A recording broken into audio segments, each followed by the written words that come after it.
He raised a donkey to the rooftop and lost his entire home trying to bring it back down. A man bought a donkey for the first time in his life. He was so delighted with his new animal that he took it up to the roof of his house. There he patted the donkey affectionately and showed it the neighboring homes, the village, and all the roads and paths below, thinking that one day the donkey would recognize the way home if it ever wandered off. As the sun began to set, the man decided it was time to take the donkey down to the stable where it belonged. But the donkey refused. It had fallen in love with the rooftop view. From up there, it felt important, elevated, and above everything else.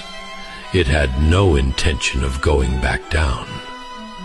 The man tried to persuade it gently, but the donkey would not move. He tried tricking it, but the donkey was not fooled. He pulled with all his strength, but the donkey dug in its hooves and resisted even harder. Then the donkey began to kick and jump wildly. With every stomp, the wooden roof trembled. The entire house shook under the force of the animal's stubbornness. Realizing that the roof was about to collapse, the man rushed downstairs and hurried his wife and children out of the house.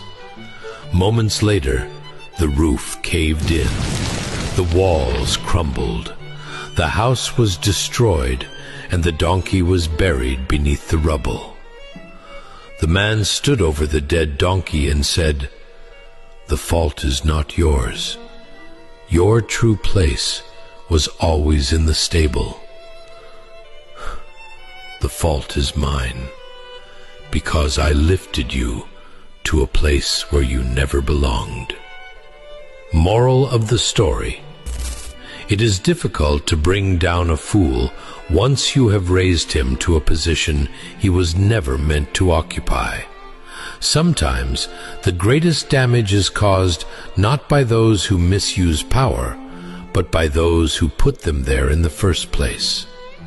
The blame does not always belong to the one who acts foolishly. Often it belongs to the one who elevated them beyond their true capacity. Be careful who you elevate. Bringing them down may cost you everything. If this story taught you to be careful who you elevate, comment yes and share this with someone who needs this lesson.